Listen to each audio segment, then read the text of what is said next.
Hello, everybody. Welcome back to the North American Summer 2014 Challenger Series Round of 10. The stakes are incredibly high for our next matchup of the Challenger veterans, DNL Esports and Curse Academy.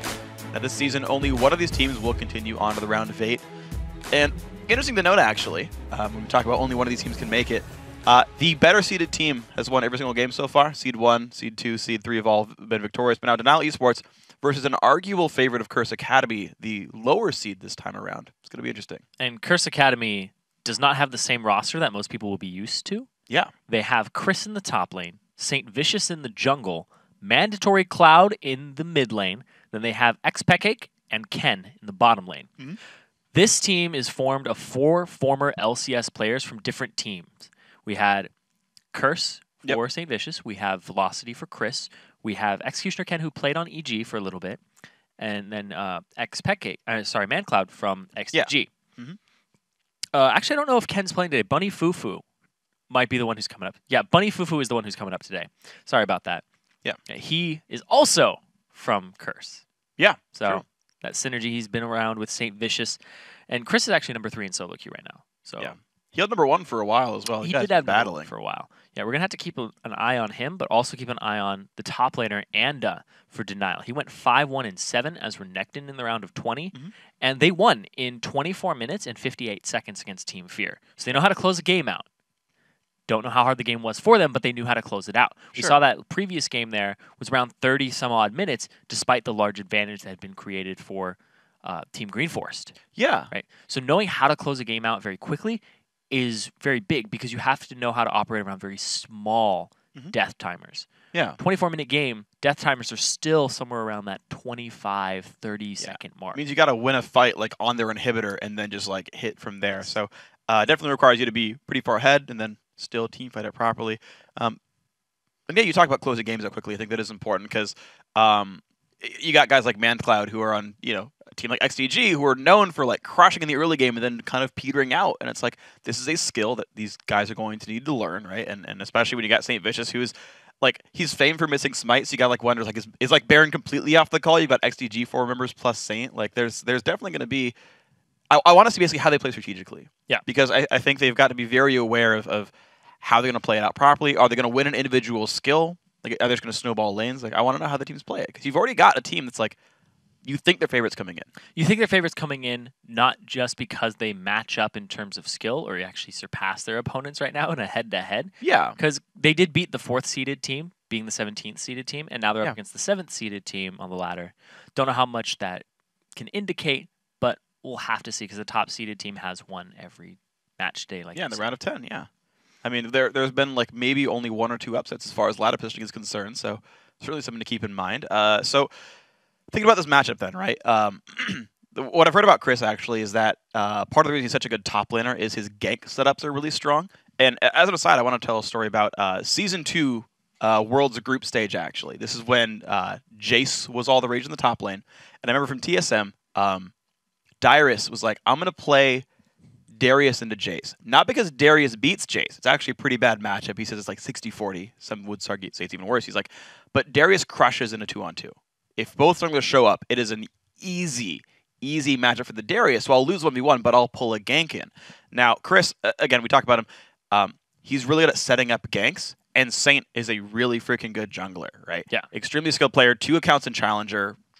He's like, people give him crap for his smites, but like, he's an actually incredibly good player. And it's like, well, that's going to be a scary situation when the guy sets up and you just get blown up. And we've seen top laners win most of their games for their teams. Yeah, and you throw Saint Vicious into an environment that isn't the LCS, he really shines. Yeah, he does. You will see how good he really is as a player. People will be like, why is Saint doing so poorly? He's a really, really good player, and put him in this Challenger Series around a bunch of other people who may not be even at that Challenger level in terms of solo queue. Because solo queue means you can carry games. There is some value that comes out of that. And the fact that Chris can set up ganks for him, and the fact that Saint Vicious is now paired with Mandatory Cloud, who loves ganks. Back when we saw him in Season 3, Mandatory Cloud had so many kills, and then they made the roster swap of putting Zuna in the jungle, and people were like, ManCloud's not doing too well. Is it because he's not getting the ganks? Because he doesn't have the synergy? Yeah. What was it? Because he always had ganks centered middle. So I think there's going to be a lot of emphasis here on top and mid and jungle synergy at the same time. Yeah. So want to see how Inori and Anda and Nori's the jungler for Denial Sports, versus Curse Academy's Chris and St. Vicious. Yeah. Because if there's the synergy there that's down pat, then it's going to be very, very difficult for Denial Esports to pull one out. Yeah, and so I want to kind of touch on that then, because then if Saint's attention is all top and mid, and I think as far as individual skill, those are arguably his best 2 players as well, where he's like, just like, let me set those guys ahead and we're good. Like, then you've got Xpekik and Bunny Fufu kind of on their own little island 2-on-2, and that's a battle against Shinon and Ions. And those are great players in their own right. Actually, I know on the roster for Denial actually is also Flappy Bearfish, if you guys know him. So it's one of the 2 AD carries. The collegiate scene AD carry. Yeah. From Irvine. Yeah. Really good player. Yeah. He was at a NACC. Mm-hmm. Yeah. And so then you got to see, okay, well, how is that 2-on-2 going to go? Because honestly, Denial's got a lot of individual talent on their roster as well, and we've seen Lane snowball. Well, I'm predicting a Jinx ban because Xpekik has 367 games of Jinx, and then his next most played is Caitlyn with 61.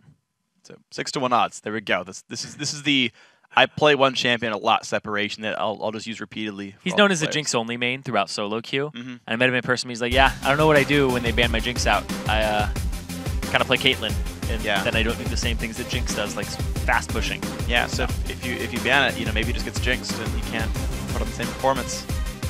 We'll see, guys. Now Esports Curse Academy into the game. There we go. First ban. Jinx goes through Pekik. Hopefully you learn a second champion in time for this one. And I wonder, will they kick the puppy? Will they also ban Caitlyn? And if they ban, I think they'll ban Thresh. Yeah, for Bunny, his Thresh is great. Yeah, Bunny Fufu's is just really fantastic.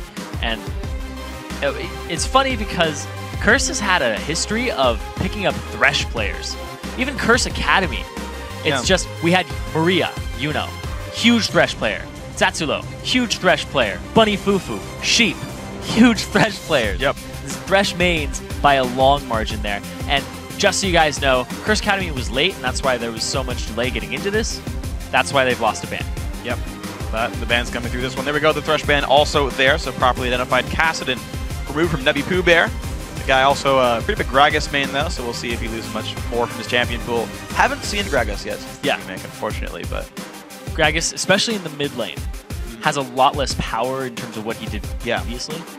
So he's not as go-to as he was previously. Seems support in jungle a fair bit. Like, I really think we're probably going to see support Gragas in the first week of LCS, even if one of the challenges doesn't quite pick it up. I feel like Karma Morgana are much higher tier picks right now in terms of team fight potential. Gragas is kind of displacement, not as effective, and he puts himself more at risk than those two do. Yeah, it really depends on what you want for your team. Like, people weren't running Leona for a long time because they didn't want to engage from the support, because junglers were doing it. And when junglers became fighters, you wanted more engage from support. And sometimes that's just kind of how this works out. It's what the teams want to run strategically.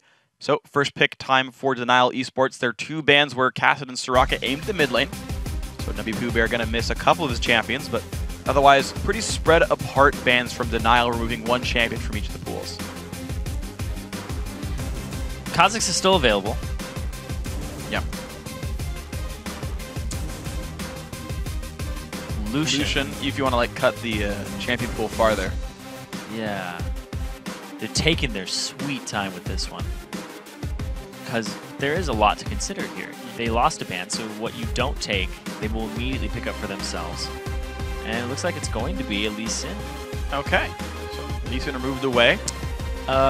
Not one thing that Chris plays a lot of in solo queue, so. Well, also Saint at the same time doesn't really play that either, and there's so much left up here. Yeah. Morgana for Bunny. Going to be Jax for Chris, who are in the top lane. Now, Renekton's still available, and it's Anda's most played. It's a good one-on-one matchup. We'll see if Curse Academy can dodge that into being the champion pick. But that, like, when you first pick Jax, you know you're like, all right, I'm going to get some ganks to snowball this lane out. Yeah, I think St. Vicious is going to take Elise at this point, considering the way that he plays. Elise Morgana would be right up their alley. And it's a great combination. I think that's actually one of the best synergies that support and jungle can have together. Is that? Yeah, I like it a lot. It's very difficult to play against too, because if you eat one, you're going to eat more CC unless somebody takes it for you. And you can't really. Like, here's the thing too: is that the way you would counter all that CC is by picking Morgana, but Morgana's needed for the Morgana Elise combo, so you have to break it up. That's true. The fact that it looks like they already locked in their jungler, so I assume it's a jungle Lee Sin. they can't really do anything about it. They'd have to pick up the Elise to steal it away. And we'll have to see. Lucian does come through, so a pretty pokey team right now. So the question to me becomes, how well can you withstand the Jax split push? Because right now, Denial's Siege is awesome. Yeah. Denial has a lot of poke coming out here. So there could be a Pantheon for the hard engage. You can see him whip out a Vi to just single out the Nidalee. They have a lot of tools available to them that they don't have to worry about Morgana being on the enemy team because they picked it up for themselves first rotation. Now, could go with Evelynn, but I do think it's going to be an Elise because the combination is so good. But they have so much siege potential, so much backwards kiting here for Denial, and it's probably going to be a Caitlyn for Peke because that's all he plays. I mean, he can play Tristana a little bit, and all the AD carries are kind of similar in the overall. There's just nuances between them. They're actually pretty different power spikes. Like, I know. Their power spikes are different. You will fight me on this. I know. Yeah, I know. They're very different in terms of that, but like it's not that hard to pick up an AD carry. Generally speaking, when you were an AD carry player.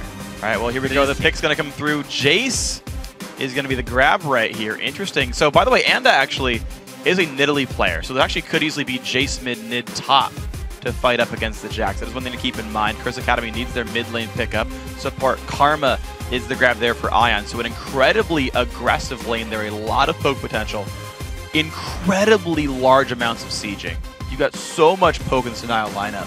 They're going to close the game out, or they're going to try to, before Jax gets going. A little worried here for both sides. As I'm looking at these team compositions come around, there's so much poke here for Denial, right? They have the double poke. Physical from Jace, magic damage from Nidalee. They also have Karma, who can build AP and just bolster that even more. And then they have the Lee Sin to start snowballing the lanes. Curse Academy on the other side, Wombo combo coming out here. Yep. They have late game comp as well, but I say that that one goes even further into the late game. Denial, they have to end this before Curse Academy gets tanky. Yep. Very, very difficult. Yeah, they're going to have to try. They're going to have to pull in, and it is, by the way, going to be Jace top, actually. Jace also in his champ pool, not so much for Navi Pooh Bear. So the original mid is the correct one. But yeah, so it's a battle of against the clock before Jax. I would say it's a battle against the clock, and if Denial, they can basically add seconds onto the timer, minutes onto the timer, if they get an early lead via Inori. If Nori ganks the top lane and keeps Jax down and gives Jace a big power spike, he will group middle and you will push turrets down like there's no tomorrow. The amount of siege that they have, you have to be able to dodge all of these skill shots. True. It's virtually impossible. Yeah. Everyone who's going to be part of that one, even Lee Sin Q is at least not horrible. Yeah. Like it's not the best poke. It's not an enchanted Karma Q, but Karma's going to use a Q on somebody, slow them, and then the poke will come through. If she gets a binding, it's pretty much guaranteed at that point. Yeah, that's unlikely though. I feel like that's more like in the actual team fight. It's a good range, yeah. Yeah. So now there's a couple of interesting questions with this one because we didn't see Jace a whole lot. We don't see him very frequently. I love him though. Yeah, he's a great champion. It's weird because their disengage is pretty tenuous for Denial. Like they have the gate, they have Karma Mantra E. I was never a huge fan of just move speed for your disengage tool because I think you can overpower it if you flank with Jax and stun. Like you're just done. It's the worst gap closer. Yeah, and I think it's exactly like Jace, TP's jump E's you, and because your move speed buffs are all pretty short duration, both the Mantra E as well as the acceleration gate, you're stunned during the entirety of your move speed, and you come out regular speed and they all catch you. And you're again fighting Orianna, Elise, Morgana, like all these crazy things. So Denial have very tight windows to deal with. So if you're looking for your mandatory Cloud, your St. Vicious fix, you're going to get it right here. Haven't seen Man Cloud since his fall from the LCS. Haven't seen St. Vicious in a while either. Got to see what they've brought to the table. Man Cloud back on the Orianna that he's pretty known for. Yeah. Like, that was kind of his go-to team fighting champion. Yeah, it was. When Assassins fell by the wayside. Here we go. Both teams looking for similar style engages, both running towards enemy red buffs. That was so quick that if there was somebody in that bush, there wouldn't have been enough people really there to back him up. Like, that was a really just low hesitation binding. Yep. He wasn't even waiting for everybody to be grouped on him. They were already there. It was just, oh, binding. Well, looks like early ward went down for Curse Academy. Didn't actually hit the brush. It's just outside of it, but it will spot the red buff. And you really can't start the red without getting by that ward anyway. Curse Academy, they're going to camp their ward. And, with the Nile recalling, they could walk by for this buff. Lee Sin, Inori, he's not backing. He's really just the bottom lane in the mid. And there isn't going to be a lane swap here or a 4-0. So both teams actually think that they can beat the other in just straight up engage. Just straight up lanes. Mm-hmm. Which is actually pretty bold here from DNL. Because given the names on the Curse Academy roster, yeah, there's some good names. There are some great names. 4 former LCS players. They saw that Q. Yeah, if they were paying attention. I mean, they pinged it. They pinged that. But it was just the quick check from DNL. They want to know if they were camping the brush. They weren't at that time. So here we go. Curse Academy. They're starting up their own. The red buff Steel Saint's going to get that. And Nori and Anda going to do the same thing. This will require a TP from Chris at some point. And not for Anda. Yeah, Chris realizes that, oh, they didn't lane swap. That's awkward. I'm going to have to back and TP top. It gives the XP advantage to DNL's bottom lane as well. Yes, it does. There's like no way they don't get level 2 first. They got there first. They'll have the level 2. Anda will also have his level 2 earlier. We're going to have to see what ends up happening here between these two teams in these lanes especially. There we go, WPUBear, they're taking early aggression there. ManCloud is winning this mid lane so far. 6 minions, 7 minions to 5. And ManCloud was the highest CS at 10 of I think all LCS mid laners, certainly all North American mid laners. LCS, so I want to know if he can continue to dominate this lane as well, or if WPUBear holds up. It's another player we see a lot in the challenger scene. Those teams never are quite successful.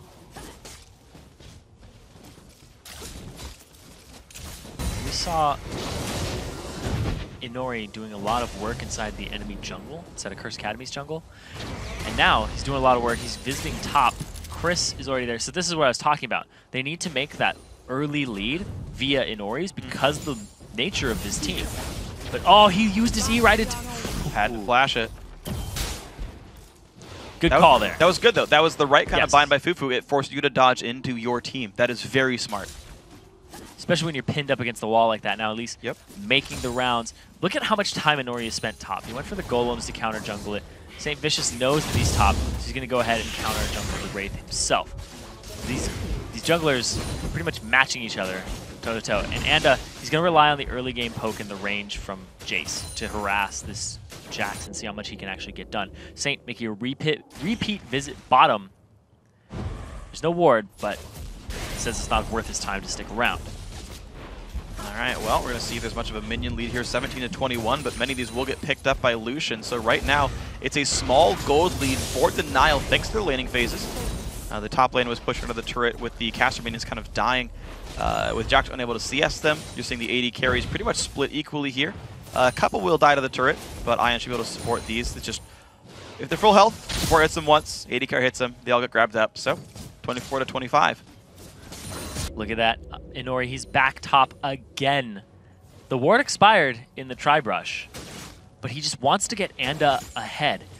Like from the start, I said you want to get Jace to get that turret ASAP, then create pressure all over the map. Go mid, push that.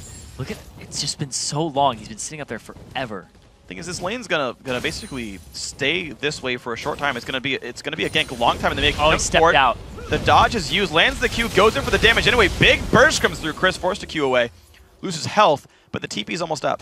Yeah, when ganking a Jax, you actually should time your ganks between minion waves. Yeah.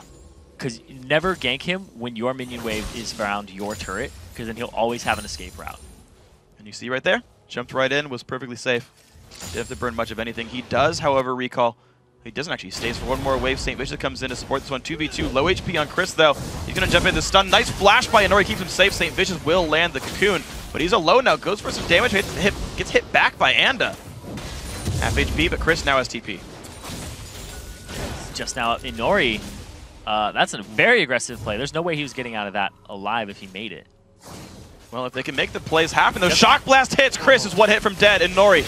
He's trying to get away. The Q's going to land. The dodges by Chris. He makes the play. The Spiderling tanked the Q. First blood to Chris, and now Anda is just going to be sad. The flash counter strike for the stun. Big there for Chris. Talked about how he sets up the gank assistance. That was so impatient, though, by DNL. They knew he couldn't get away, and he tried way too hard. There was no way that Inori was actually going to get out of what he was doing alive the way he was doing it. His flash was already down before he even made it behind the turret. And he's like, I'm going behind the turret. I'm going to throw a Q.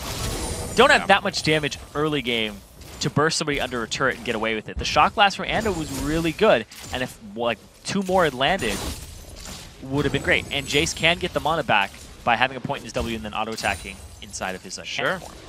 Well, could be the case that Curse Academy now have a 500 gold lead thanks to the First Blood. Look back at the bottom lane. This is actually going pretty well for Shinon and Ions. They're shoving now quite a bit. Both supports did start Spell Thieves. They got their money doing that. But the Caitlyn pick, it's holding up mid lane, but not doing much. Yeah. Oh my god, there's so many longswords that just came out for Anda and Inori. Dang. They wanted blades. Triple longsword versus Ninja Tabby. Be a fun little matchup there. I feel like, as far as spell damage is concerned, it's better for Anda. Yeah. 30 AD is going to beat 25 armor most days. Level 6 is coming out here, but the power spike for Jace at level 6, non-existent. You don't even put that point into your R. Yeah, but he's actually kiting back pretty successfully, though. He's not gotten stunned by those trades, and he's landing a Shock Blast on the way back. It's 50 to 25 in minions. Even with the first Blood Gold for Chris, that's fine. Yeah, he's doing a really good job here in the top lane. Just bullying Jax as much as he can. He's got half of his CS. That's why the gold is still very close. But the CS deficit that ManCloud's making is made up by Shinon on the bottom lane. So it is just that kill that's given them that tiny advantage, which is now non-existent. Yeah, and once again, the bottom lane up 14 minions, second recall. Well, sorry, Shinon is second to recall here. We're going to see what else he can buy with the 14 minion lead on that one. Nubby Pooh Bear holding up pretty close to ManCloud, 62 to 70. Either has gone back in or looks for the gank. ManCloud out of mana. Ooh, the Q's going to miss. The kick just pushes him back. ManCloud could just recall pretty safely here if he wants to. Yeah, if the Q had landed and he had been able to kick him, Dragon's Rage him off to the left, would have at least forced a flash or an ultimate out of ManCloud. He gets neither of those, though. St. Vicious, though, going to look at him. Oh, nice knockback there, Saint. He flashes, forces it away from Anda as well. To trade a summoner spells. That's really hard to pull off, actually. Yeah. Because the way that the Jax is flying at you, you have to buffer that ability and use the Thundering Blow before he even jumps at you. Pretty much, yeah. So when he gets in contact with you, you knock him back. You're already starting it. Yeah, and you have to also make sure that you don't sacrifice too much ground, that you're in range of Elise. Because if you just walk up and Thundering Blow him and he hasn't jumped at you, yeah. Repel Cocoon and... a little too late. Yeah. Well, overall good play by these guys. Saint trying again. Yeah, the top lane's going to have all of this focus here because Jax is just a huge boon for the team if he gets ahead. But Jace is in the same boat. If Jace gets the attention that Inori's going to give him, we're about to see it here because he's going to revisit top. Yeah. I like how both strings have identified how much this game is about top lane. Looks like the repel comes over Saint. Good dodge by Anda. And now comes Inori in the backside. No cooldowns really available for Curse Academy. Stun lands onto an orbit. They chase down towards Saint. No flash and no repel. He doesn't have a way out, but there's no cooldowns or mana left to kill him. Oh, Inori! He got it! That's a kill picked up. Beautiful play by Inori. He has Dragon's Rage just now. They're going to pin him underneath the turret. There's no help coming. Mandatory Cloud is the only person. If he lands the Q, which is very easy to do. There you go. Kill picked up. Nicely played denial. Turn of the top lane around. Over aggression by St. Vicious. Yeah, the way that Chris was positioned between the turret, it was very easy to land that Q. Basically, just shoot it down that little aisle, and you're fine. So 2 kills go over to them. They now have an advantage in that top lane. The top lane will decide this match with the ganks, and I said it from the start. That's the synergy we need to watch out for. So Inori started out being too aggressive, giving up first blood. That happened now to St. Vicious. Both these guys trying so hard to make plays, they've backfired. And it's now a 1,500 gold lead, the turret going down. And Denial's favor. Looked like they were making a move towards Dragon there. Blue's up. They're ready to hand it over. Now Chris gets a frozen lane, right? But here's the thing. Anda isn't going to settle. He's got a pickaxe. He's got a brutalizer. It's time to go middle, poke Mandatory Cloud out, and get that turret with Hypercharge. Here's the difficulty, though, is it's blue buff Orianna. Very good at clearing minions from rather far away, so you have to land those shots. If you don't deal the damage, the waves get cleared. Let's see how she handles Fog of War poke. Yeah. Because I used to be a Jace main. Yeah. He's the only person mid that I'm like, oh, I'll carry this game super hard. All right, first Shock Blast spell shielded. Well, shielded, but damage goes through. We've started the siege at 11 minutes. How long will it take for it to break for either side? Hypercharge goes in. Inori looks for the catch of the bunny. Who slowed down. Q will land. Jumps, oh, that was so flashes, good. kicks. Ooh, the burning damage. It is enough. And Nori finds the kill. And forced away, though. Nice command attack. Picked up the kill solo. Nabi Pooh Bear forced to run away. Jumps over the Dragon Wall. Javelin's going to land on a Man Cloud. Big damage comes in. Oh, will they turn it back? Wow, the Ignite comes in. That will be a trade. A 2-for-2 overall. Now it's blue and red.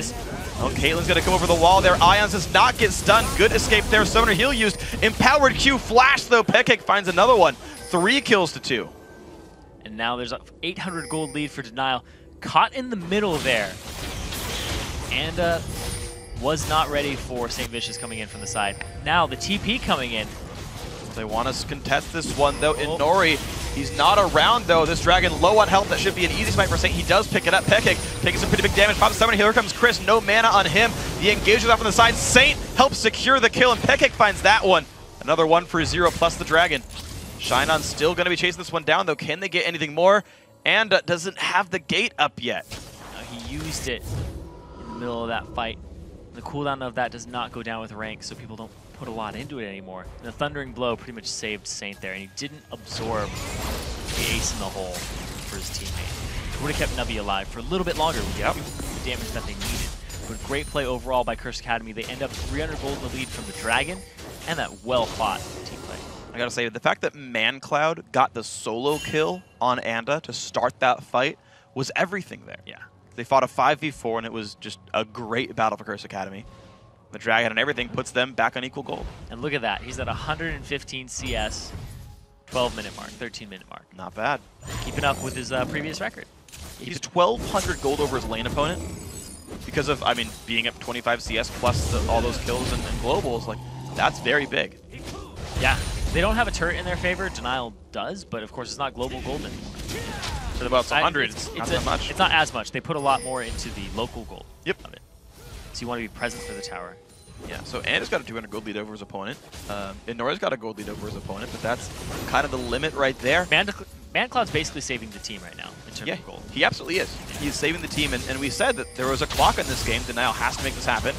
Now 13.5 minutes in, 2.5 minutes later, they're trying again for the mid lane push, but they've only got a cannon minion left. They're not going to make it happen. And there's a big wave showing up top lane that Jax can just grab and get another level off of.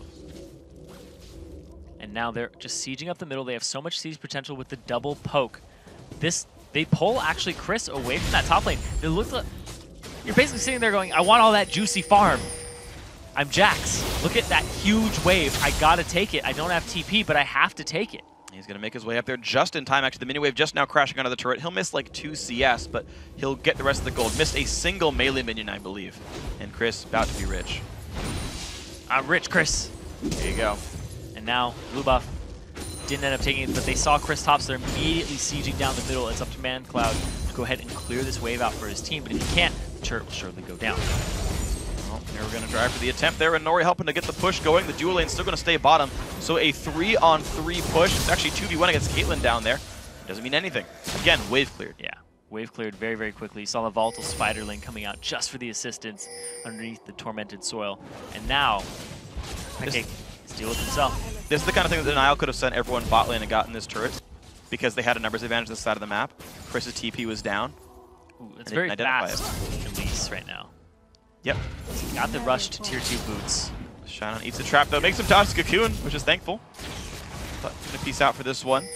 Curse Academy making good plays now. Mid lane again sieged up and to find some damage there. Looks like Inori showing back up one more time, and they will get enough damage to finally take this turret down. Good shockwave lands on a 2. Pooh Bear has turret aggro. They're gonna keep hitting the turret though to knock it down. He'll stay alive.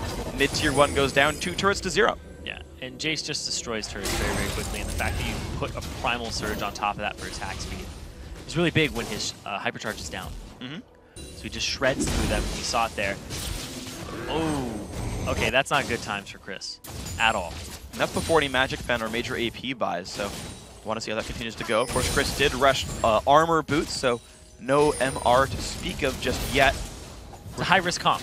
A very high-risk comp. And Nori goes and looks for the kick, but knocks him backwards, takes the shots to the face, gets the kill, picked up very nicely, Curse Academy there.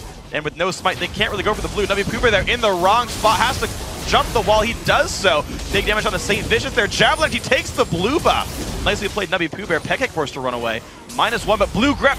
That nearly hit Man Cloud. Curse Academy end up with a kill. Saint very low. Oh no, Chris got blue. I take it back. So the blue ended up on him. The Nidalee Spear almost killed it, and then Chris was like, oh, I just smack it one time, and it fell into his hand. So now Chris isn't doing as poorly as he was in CS previously, because they put a bunch into him. But the objectives here, Denial, being the Siege team, they want to take all the outer turrets, push up, get to the tier 2s, and start poking from the Fog of War, because they have the 2 best champions at doing that. Yeah. Problem is, though, man, again, nearly getting kills with these javelins. They're very close there. But to me, this is spelling disaster for Denial, because they're equal in gold despite a turret lead. I mean, they're giving up so much in minion kills and dragons and whatnot that they're not really gaining like really great tangible leads. Like tier 2 turrets are much harder to kill. And if all their gold's coming from turret kills, that's stopped now. Yeah, and like I said, this game pretty much has a timer on it, but they're not on par for that timer currently.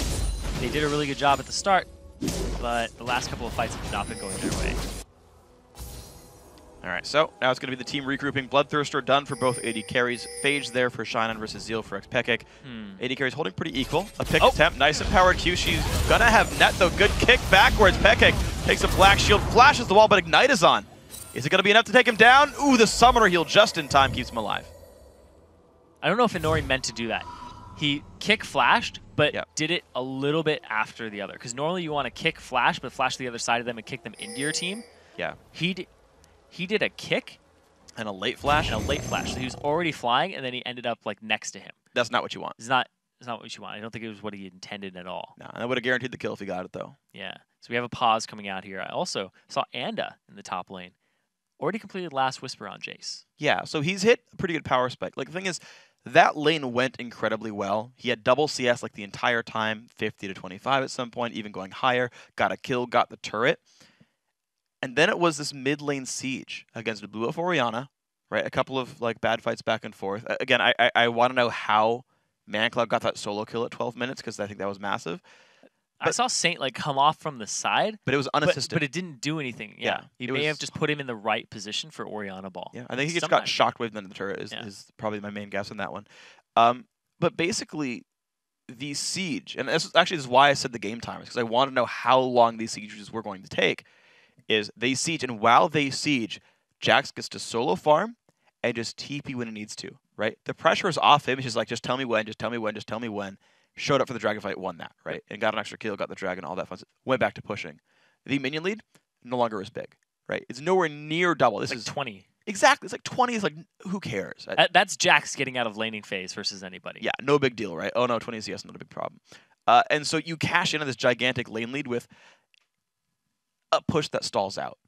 And it lets him catch back up. He gets back up in level, gets back up in items, and now suddenly it's like, well, you have Ruin King done, you have Triforce done, you get a Spectre's Cowl, like you're fine. And at this point, I don't think Jace can easily solo Jax. Now, I don't see much Jace, so I can't guarantee this, but it feels like you've got some pretty good damage, yes, but now Jax has sustain and enough damage that he can burst you. Yeah, the only way you'd be able to beat the Jax is if he uses Leap Strike and Counter Strike, and use your Thundering Blow perfectly, and then swap to Cannon again. And then just start hitting him. Yeah.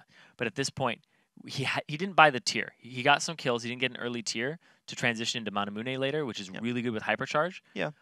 But the reason he did that is because they want to push this game and put all their cards into this pot that we have to end it very early. So if you got tier, he probably wouldn't complete it by the time they wanted to end the game. Yeah, I mean, in general, I think it makes sense in terms of the timing of the game, but also in general, I don't see Jason build tier much anymore regardless. I expect BT, his next major item. We'll he would have purchased it really early if he wanted it. Yeah, absolutely. Instead, he went for all the long swords so he could continue to push, which is what they needed for the team composition.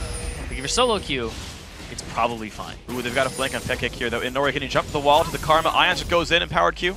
That's all. All right. They end up getting a dragon for themselves for now, so they basically have a gold lead, 300 now, 400. But Chris at the same time. This is one of those times where trading top turret for Dragon's worth it. Nice two-man shockwave. Ion's going to be going down rapidly. 1-for-0 in this one. The chase still going. Bunny Fufu does not land the binding. TP interrupted. Chris doesn't want to take it after all. They take the 1-0. Big poke on the Bunny, though, and now teleport is down from Jax. Can they land the Q? Can they land the damage? Saint tanks it. Javelin will miss, but the siege continues. Jax still pushing on the side, though. He canceled his teleport, so we'll have that 200-second cooldown. Anda still has his, but I don't know how much he can deal with the Jax, but he's really needed here is the big thing, is he is necessary in this siege.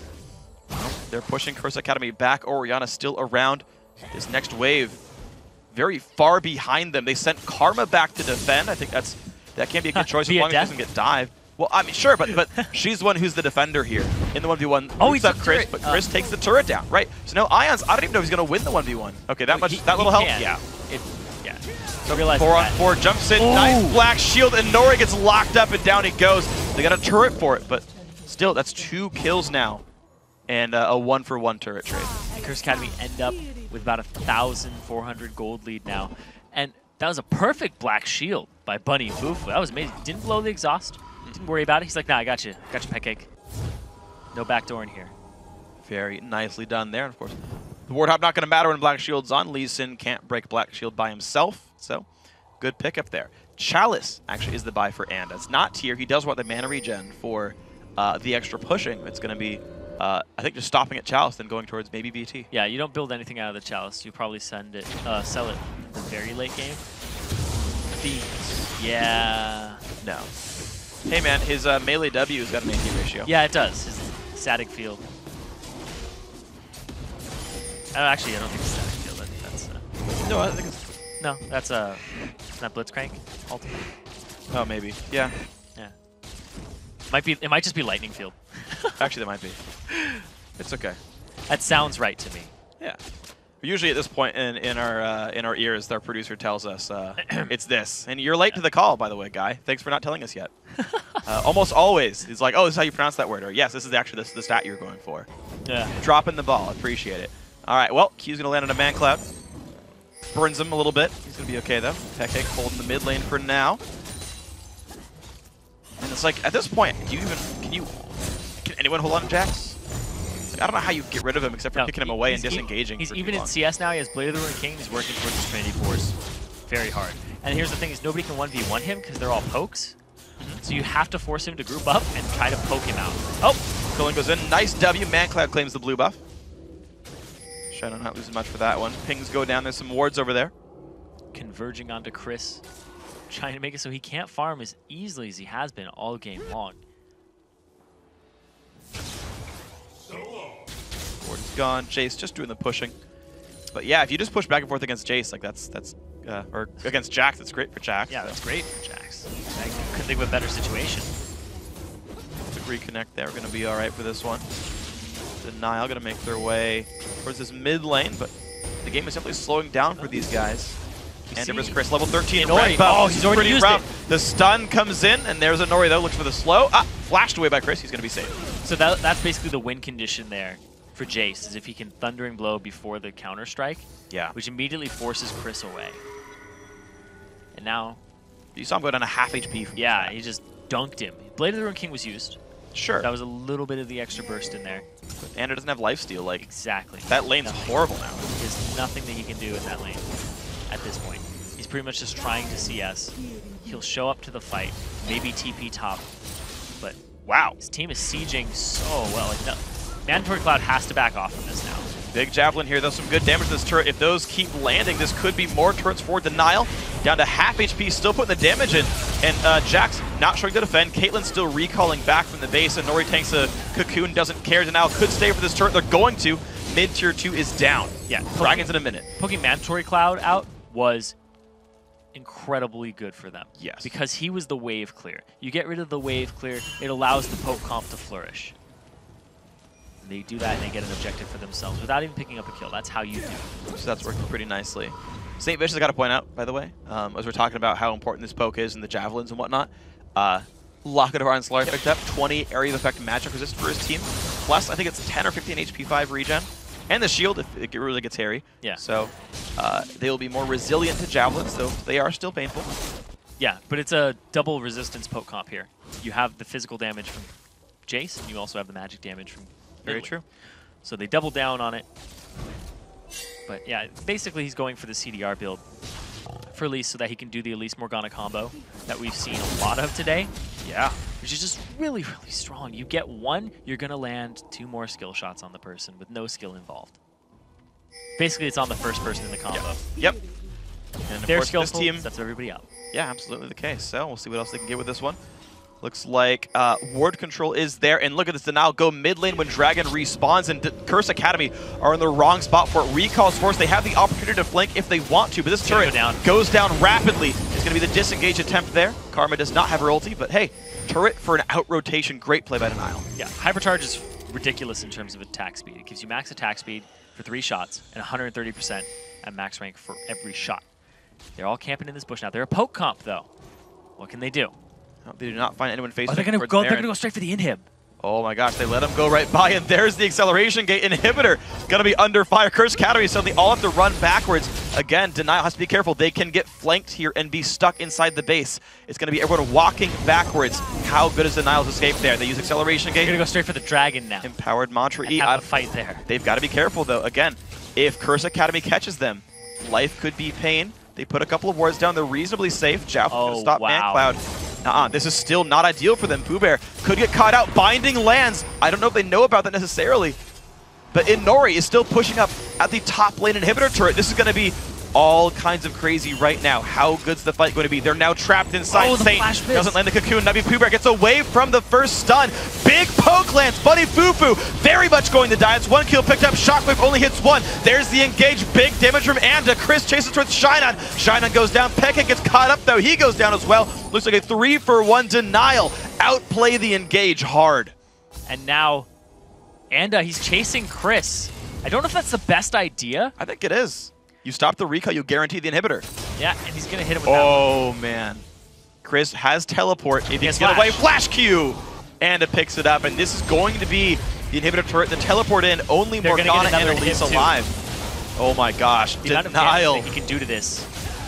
Dude, the outplay was real right there. Binding comes out, hits Bunny Fufu. Gotta be a bit careful. Saint does have some real damage, and the team's gonna back off. The revives already came in. Yeah, it's still very early in the game. Like I said, it's so hard to close a game out at something like 24 minutes because people are back up so quickly. It's only 13 seconds till Chris is back. Everybody else is. And now it's time for the dragon for them. So you're going to watch here. Flash in, flash out. See Nidalee get out of there. Bunny Fufu left by himself, isolated on the side because the rest of the team had engaged. He was in the back. ManCloud got poked down by both sources, and Pekka was able to solo, or I guess duo, off Shinon. And then they went and chased Chris down and used the flash. There it is. It was hammer time. It was. Oh, there we go. 8-9.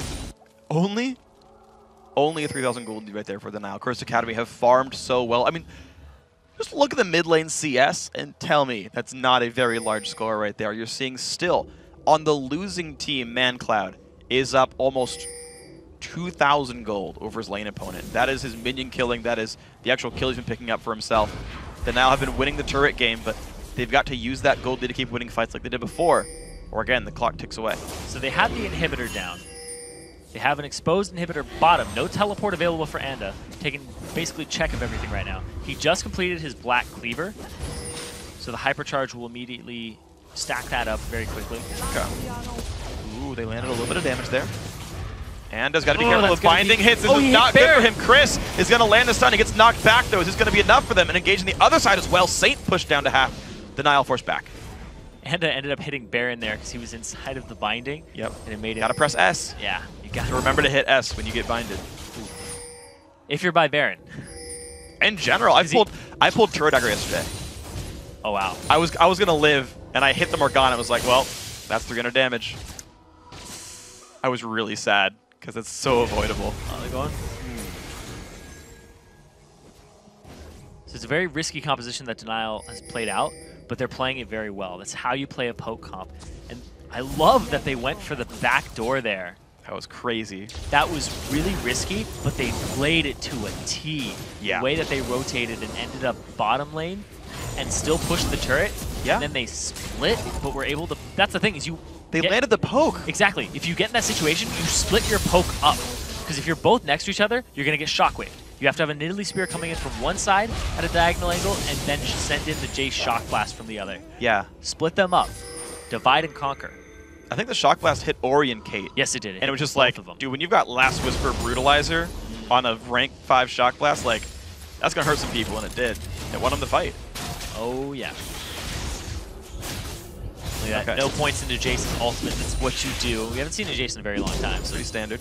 yeah, it's very, very standard. Just the amount of benefit. Is he maxing W or E second? He maxed his, see, he put like 3 points into his Q, and then he started putting points into his W. So I don't know, actually. Okay. His build order. Unfortunate. Well, I know at 6 you can get a second point in W really early. Yes. So if it's like 3, 2, 1, 1, that's just level 6. Yes. Or something like that. I got some. Yeah, no, because 1 point's free. Mm-hmm. Yeah. I was like, wait, that's what it's 7, but the first rank in R is free. You get that at level 0. Yep. There we go. All right, I'm not totally stupid. Here we go. And Nori actually going to be a split pusher for this one. But you are gold. Shh. I'm just pointing out that you didn't say totally. You said totally. Okay. So. Okay. Well, it's fine. I gotta. You know what? You're just really mean. I gotta grill you on that. I'm really mean. Yeah, you're a jerk. Can't believe you just did that to me. I'm crying a little bit. You did it to yourself. I just pointed it out. Nope. Anyway. Stop fighting like a married couple. Uh-huh. Get back to the game. I disowned you, son.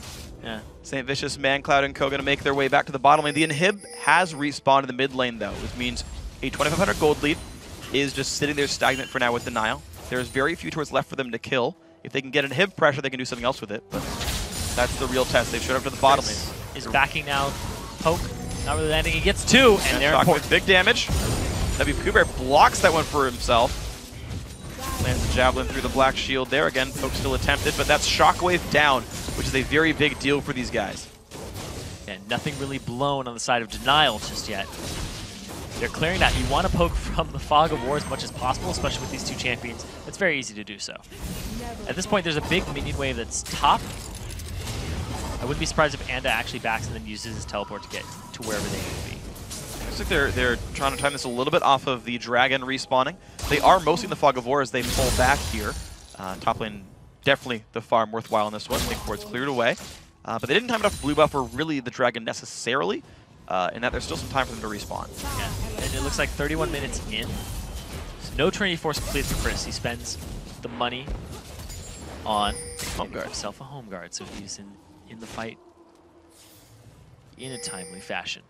So 4 sweepers for Denial. They've actually upgraded the one onto Lee Sin, so he's very good at killing wards off. Plus his Sight Stone. So Denial also trying to control vision very heavily to go with their poke composition to see if they can find the random kills, the free ones. Bunting those sweeping wards away as well, making that difficult. It's kind of ironic that the best item or core item for the blind guy is the Sight Stone. Yeah. And basically all of the guys who use guns and rifles use swords as their key items. It's true. Basically every attack damage item is some type of sword. But there's like a bow. Tryndamere like pretty much only buys swords as the damage items. He just gets more swords to go with the sword. Holds some in his mouth. He's good. Why not? Yeah. He balances them. No, he just holds like 5 swords in one hand. Together in just one hand. Yes. That's why his arm That's why his strong. right arm is a lot stronger than his left arm. He's holding 7 swords in one hand. He is that awesome. Lord. How it works, dude. Chris. He's like that kid who's like, no, I got 2 swords in my hand. 3. Yeah. Just take a bunch of sticks or something. There you go. Oh. All right, Chris wants to flank around, doesn't get to. So Dragon's up. This is the next point of contention here. Nidalee is not there to poke just yet, so it's actually very safe for Curse Academy if they were to start it up, but they don't have that information available to them. No, they're going to risk it. It's going to be going down really rapidly. No one's really around to stop this one. Lee Sin, oof. Nope, no Shock Blast lands. Red team picks up Dragon. Curse Academy now 1,700 gold behind. They are once again catching back up. Big items are done for Jax. Triforce Ruin King is there. He's going to get tankier from now on. This is the part. This is like the last time Denial has a chance to poke people out easily. Yes. Easily is the big word there, but here's the thing, is they don't have to deal with any turrets in that bottom and that mid lane. So the poke comp's actually a lot better than it would be. All right, well, Chris is going to take down the bottom lane turret. He does have teleport. He's going to use that right now to show up to the fight. He comes in from behind. This is a flank battle. Denial. Can they get away properly? Cocoon's going to hit Ion. Saint gets away from this one. Binding onto the Karma as well. Big damage goes through into Karma. There's the Morgana ulti as well. Bunny Poo locking up the team, and Nori Ion's trying to stay alive. Down goes Karma. Lucian forced away from this one as well. Now Anda not in a good spot. Shockwave picked up a 2nd kill now. Denial are routed. Can they get away? Ion still forced away. This is not good for these guys. Both disengage tools are dead now. Curse Academy, let them out for now. Javelin at half HP. Don't let the poke comp poke. Nope. And then you'll win. So they end up coming in from different angles. St. Vicious came in from the right, 2 members came in from the front, and then the back had the TP from Chris. So they sectioned them off, they divided them, and if you get right up in the poke comp's face, especially in Italy, not going to do as much damage. Jace, you force him to use the acceleration gate to escape, and if you get to the other side of it, then his damage is severely lowered. You saw right there, very well played team fight. So Curse Academy made it all happen. And Jax just keeps getting scarier. I keep saying it, but it's the story of the game. That is. You've got to wait against Jax. It's the timer. He's a big part of the timer here. Bunny Fufu. Javelin Q exhausts is on to keep him alive a little bit longer, and Nori gets binded. Q is up in about a second. Does not land it. Good dodge by Bunny Fufu. He's still low health, though. Gildy comes by. And Nori tanks it. ManCloud takes some damage from that one. Lucian landed a W. Javelin hits as well. Shields it. Well, there's some meaningful damage being dealt right now. If Denial can play around that. Again, Cocoon comes in from Saint. The wards are getting swept away by Denial very heavily. They're trying to control Baron. Problem is, Curse Academy are playing around it so well. They've not gotten caught out of Baron. They haven't given one away yet either. I think with the poke comp, they wouldn't start up Baron. But Chris bringing the ward up, and oh, look at that. Okay, ward comes down. He's going to start flanking around. Empowered Q. They're going to go for Baron. How good is this smite going to be in Nori versus St. Vicious? He comes in, picked up by the red team. Neither jungler getting it. Smite not used by Nori, but Saint will go down. 1 for 0, but Baron picked up for Curse Academy. Peke picked that one. Peke picked that one up for himself, and St. Vicious made an Ori pull a St. Vicious. There you go. Didn't smite the Baron and gave it up. Oh. Shockwave and Nori low. Ions as well. That's going to land. Another kill picked up for Curse Academy. Ions 1 hit from dead. No one's going to find him. But still, big fight. Curse Academy getting farther ahead now. That's a huge swing for Curse Academy. They were ahead by a couple hundred gold. Picking up the Baron stops Denial from getting it. They give themselves these combat stats that allow them to deal with the siege because they have so much regen now. And they can just muscle things down. They also take Baron off the field, so there's no threat of that by this poke team. This is now a really bad situation because, I mean, good luck poking against Baron and all that. Like, it's getting worse and worse. There we go. Ward's going to disrupt away. Curse Academy now. They can turn aggressive with this Baron buff. Curse Academy, they put that ward, that Chris ran up and put that ward down with his trinket that he still has.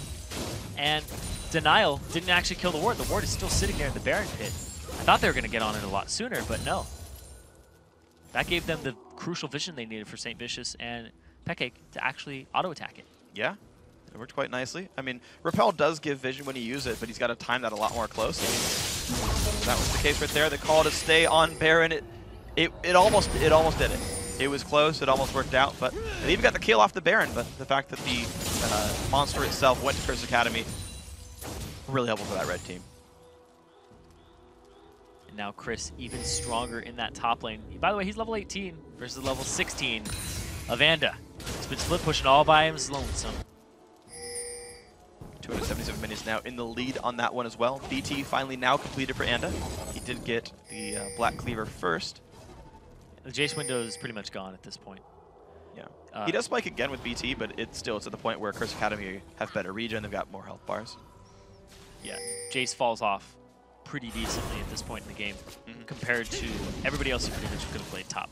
The lack of a tank. Infinity actually has real damage again on his W. Like if you start adding damage items. Far off. Sure, by the time he has 4,000 gold away. But if the game does keep going for a while, like you actually can burn through people with Jace Lucian. Yes. Yes. You would have to get to that point, but you have to deal with mandatory cloud. And I'm assuming that he would just get even further. Sure, true. Very true. A little bit of poke on a Saint. He loses Spiderlings, but still stole the blue buff away. So Curse Academy taking every advantage they can. Once again, they're playing patiently though. Chris, he's going to split push. They've got 1 minute, 15 seconds on Baron still. Is it Chris Academy now? Yep. Just taking it over? I mean, he's a part of the reason they're going to win. Although I got to say though, 5-1 and 3 on Peke. Yes. He's positioned well in every fight. He's gotten the cleanup kills every time. He even got the Baron. Yeah. And you talked about it a lot earlier that there's talk of, maybe Chaos will be in the scene. We'll see what happens with that. Because Peke, he's doing really big things for his team right now. Making the name for himself for sure. Oh, the Javelins came out, clearing away some of the minions. Denial are keeping their turrets alive for now, but Curse Academy, there's so many turrets to kill here. Wow! That hurts. There's a lot of gold left on the field for these guys, but with that poke, this could be rough. Nice flash kick at Peke. The Javelin hits, that's a kill. Now, can Denial get anything else? Chris will push down the bottom lane, but the inhibitors, again, they are available in a 5 versus 4. Here's the thing, though. You have to send more than one person back to deal with Chris, but if he backs off himself, you're probably good to go. They'd get out base race. He has Yeah, to. they saw him back. They saw that he canceled his back, or they basically saw that he wasn't there. So now, oh, Chris is actually going to start up again. And now, look at that. You can see they have that ward in that bottom bush. Yeah. They know what Chris is doing, and Anda is basing his movements off of that. Every time he saw him back, he was like, oh, nope, I'll back. And then... All right, well, they're going to go for the bottom inhibitor now as well. Chris did recall with home guards. 5 versus 4. Baron buff timed out already. Denial. They can't win a fight without the AD carry. Watch for the shockwave, though. That would be the way that Curse Academy start this fight off in their favor. 6 seconds on Caitlyn. Denial, they are playing too afraid of the 4v5. They can't stay for this anymore. Caitlyn's back. This is I think, a pretty easy fight for Curse Academy if they go for it. There's the engage from Chris. He's going to land a 2-man stun. Shockwave hits one as well. Anda's going to be going down. And the nice Zhonya's ulti for Funny Fuba catches one as well. And Nori's got nowhere to go now. Hits it with a distance. 2 kills now for XPeke. Ion's also going to go down. 3 kills Curse Academy. This is their fight. And they got the middle inhibitor for Denial, but they got too greedy and they couldn't stick around in this fight. You saw Peke come back. Came up big for his team, picking up 2 more kills for himself, and Bunny Fufu, that Zhonya's was really good. Oh, absolutely it was. So, Dragon's going to follow them as well. There's a lot of gold now going Curse Academy's way. If Denial can get another, immediate pick, like they have 1,500 random burst damage if skill shots land. They can find another one of those, they can make something happen. They've got a dead inhib as well to create pressure, and that will be super minions during the Baron buff, or during the Baron's respawn. But Curse Academy are so much stronger in team fights now. They were pushing the team back 4v5. Yeah. Now there's a large minion wave top. Peke's going to make his way up there after he gets the red buff. Now, what does Denial do? Their team comp is hitting that window, and now there's a 6k gold lead. About to be 7k off this big wave for Curse Academy. And running a poke comp like this that doesn't have a tank, doesn't have anybody for zone defense against the Jax, who's just going to melt your team alongside the Orianna, it looks pretty grim for Denial. I mean, that'll be a they've had to poke maybe. with the poke comp. Yeah. But Curse Academy, they aren't letting that happen. Well, we'll see if Denial can ride the super minion wave mid lane. That could be a window for them. Yeah. 1 minute till Baron. Dragon's off the field. No buffs, easy to take as well. Let's see. Sweep away some of these wards. They gotta know Dragon's off. So they know that's not important. Right side wards wouldn't matter. 45 seconds till Baron. Jax heads away to the bottom lane. Again, something that it'll require at least 2 guys to react to, and even still he might get away. Mankala grabs Wraiths again. 331 minions there, even farther ahead of WP Race in Italy. So Denial can win this if there's a misplay by Chris in terms of how he gets into the fight, or if he doesn't get in fight in the time, if they get poked down. Right now, the call for Curse Academy is probably avoid the poke and let Chris push, but still stay relevant. Don't let them just all collapse onto Chris. You have to make yourself known. You have to show your presence. Well, he might be looking towards Chris. Chris does not have any wards out at all. Yeah. But when he sees MAAs, he jumps backwards. But there's this window where he doesn't see him. He's going for red buff now. He's kept his warding totem for that exact reason. Yeah. Because he needs to have that ward up to defend himself. He's taking his time, taking double golems. He's happy to just say, me getting gold is still an objective in itself. No rush in this game. Curse Academy playing it patiently, intelligently so. This does give time for Denial to maybe hit these javelins, though. So with patience comes opportunity. I'd say Vicious is really tanky now, too. So they have 2 people who have started tanking up against this poke composition. I wouldn't be surprised that if we see a Spear or Shock Blast land onto Elise, we're going to be like, oh, it's not as powerful as we thought. Yeah, Randuin's extra Spectros Cowl. He's actually going Void Staff in order to have more damage relevance in the late game. One extra threat on the team. Saint start up Baron, and Denial's on the wrong side of the map for this one. They've got to run up, not finish the red buff. They've got to stop this. It won't be in time. This is going to be Curse's. There we go. Good smite by Saint. Sent too many people to be on that side of the map to keep tabs on Chris, and Inori was the wrong person to send. Same with Anda. You shouldn't have had anybody there. They had teleport available.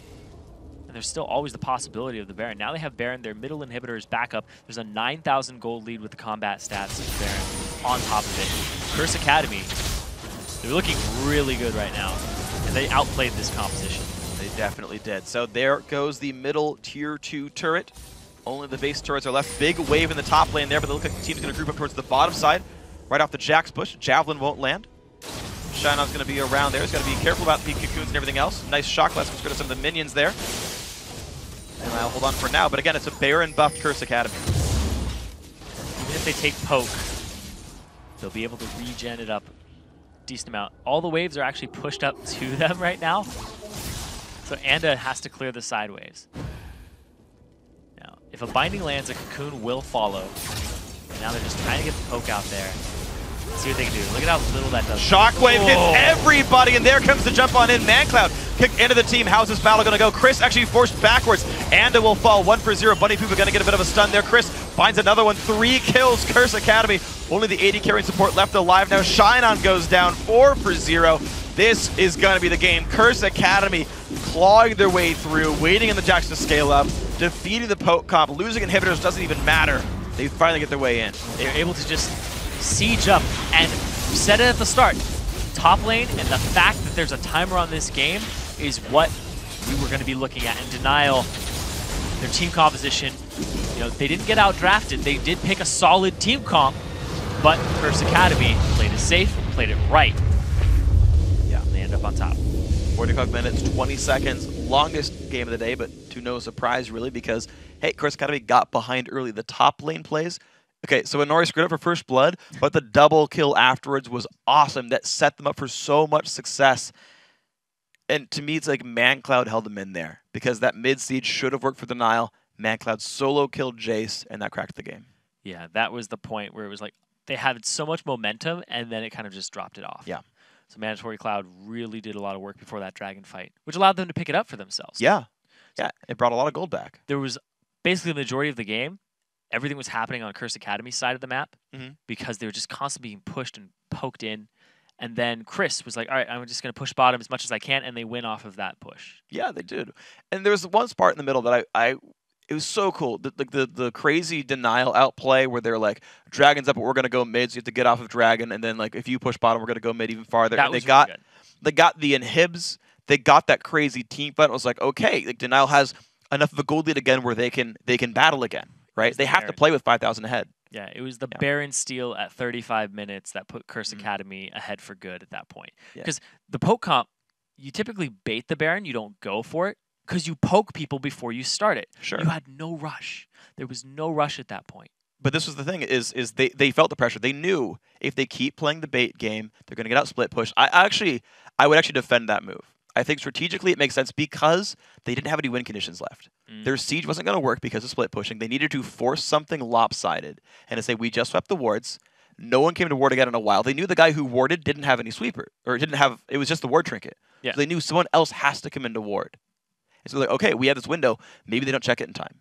Maybe they don't check it in time. But they didn't clear the ward that was put down last anyway. There's just the weirdest thing. Then once the ward came down, it was like, well, Jax is going to flank us. He's going to get in there. Yeah. Like, let's just go take the Baron down. And to be fair, Saint still missed Smite. Just Inori completely didn't even cast it. And I mean, that's a misplay. 100%. Like, that's unfortunate. But they got a kill off it. A 50-50 Baron is still fine when you're losing in the game. It was just a miss Smite, and that would have changed the game around. And then even past that, once that happened, Denial still got that random pick on an X-Pack egg. Went in for the bottom lane, but they played so afraid 4v5. Baron buff's gone. 20 seconds till Caitlyn comes back in. They play passive until Kate respawns. When she does, CA disengages and gets 4 kills. Yeah. Yeah, they really just locked him up there, and Mandatory Cloud kept them in the game, ending it with basically the same gold as Pekake, but Chris was a standout player there. He had half the CS of Anda. He ends up getting killed underneath the turret, and his lane opponent gets 2 kills very early on. So the lane just seemed completely against him, and he's like, you know, I'm just going to sit back, and I'm going to end the game with 362 farm. Yeah. More than ManCloud. Yeah. He had the highest gold in the game. Because he was a split push threat. And even though his scoreline's not that impressive, 3-2-6, he was the win condition, and he played it right. Yeah, it went well. So guys, if you're wondering how we could raise the stakes even higher, well, wonder no longer. We have a 5th and final elimination match coming up between Frank Fang Gaming and XUG Virtus right after this.